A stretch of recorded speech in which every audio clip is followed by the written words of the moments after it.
Improving PLCs by Defining Effective Structures, created by Tamara Butler and Andrew Webb. So our research question is, as an instructional leader, what structures should be in practice to effectively implement and utilize professional learning communities to achieve increases in student achievement on your campus? The reason we decided to focus on improving PLCs comes from both Tamara and my experience with PLCs. We both are on campuses in a district that understands the value of having a PLC, but we found our campus PLCs to be ineffective and not used to their fullest potential.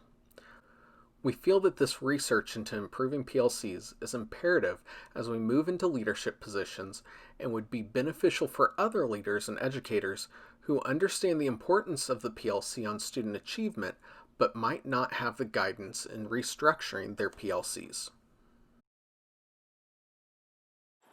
Our research has 3 goals. What structures lead to higher student achievement?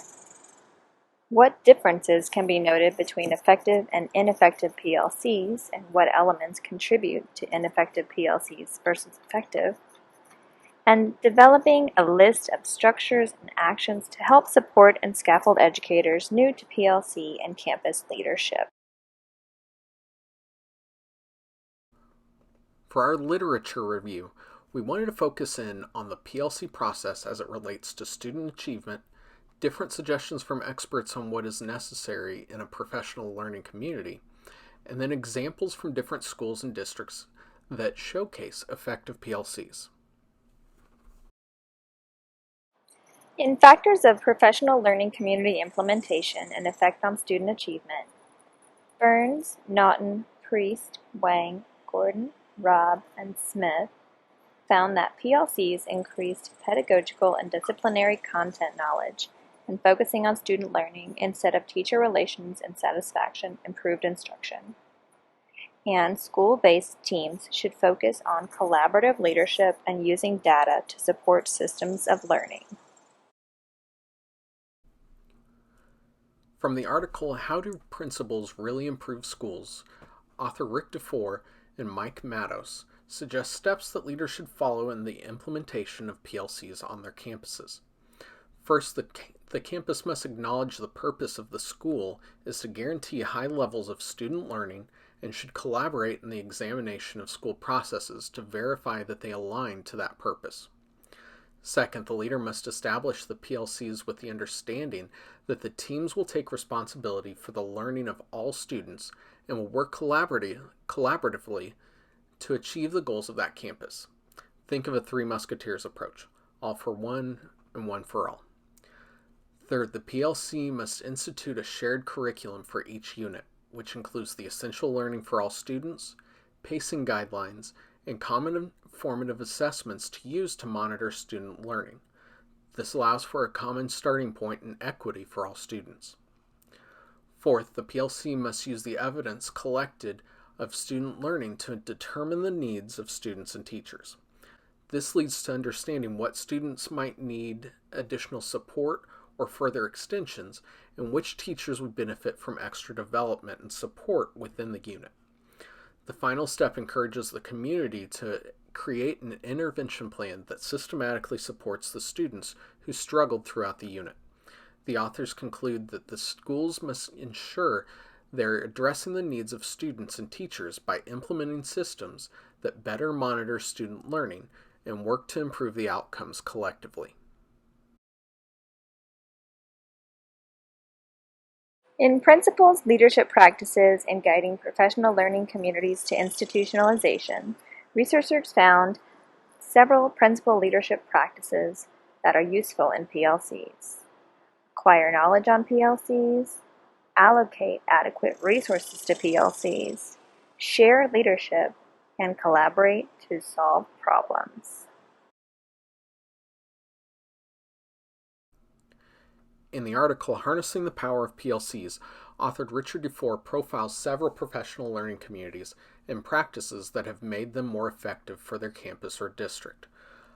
One high school, Adlai Stevenson High School, located in Chicago, Illinois, has become a premier school showing the power of PLCs. Their PLCs systematically monitor student learning to determine the needs of their students for intervention or extension, while providing teachers the opportunity to develop their capacity through professional development that is offered based on the needs of the teachers provided by the teachers themselves. Another district that Dufour profiles is Schoenberg District 54, located in Cook County, Illinois, which has become a national model of PLC implementation across the district. 3 times throughout the year, campus leadership and teachers present the campus goals and action plans to the district leadership cabinet and other campus leadership teams, which facilitates the formation of PLCs across campuses in the district.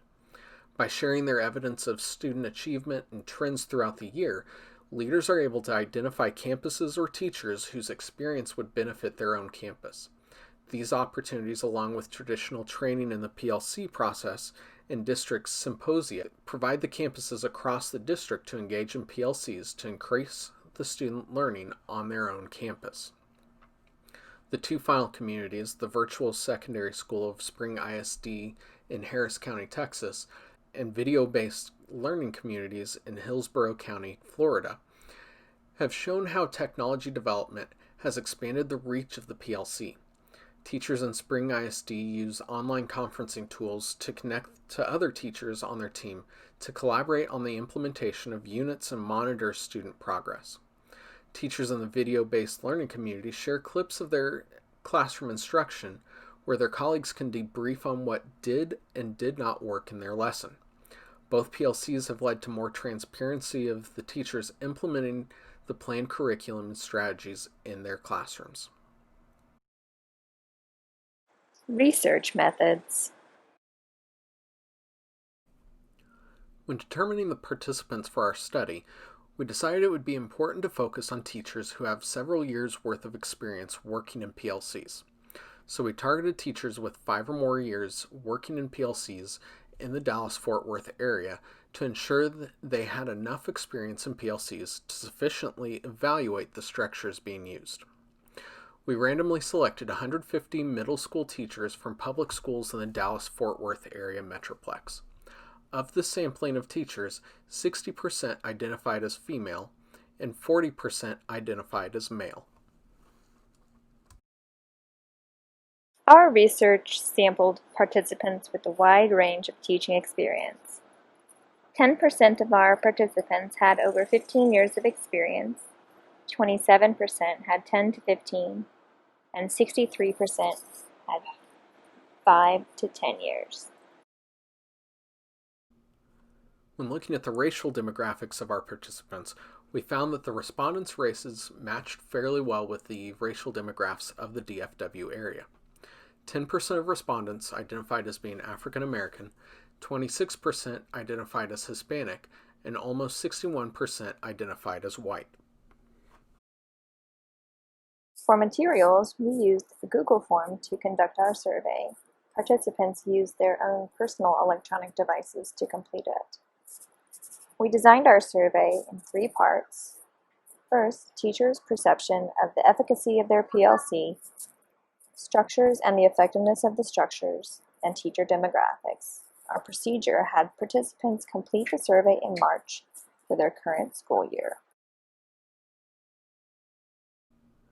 We hope that you have enjoyed our presentation on our research over improving professional learning communities.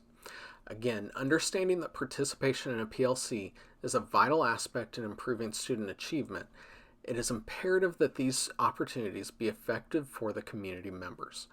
We hope our research provides you with opportunities and actions that you can use to grow your PLC. Thank you for your attention and stay safe.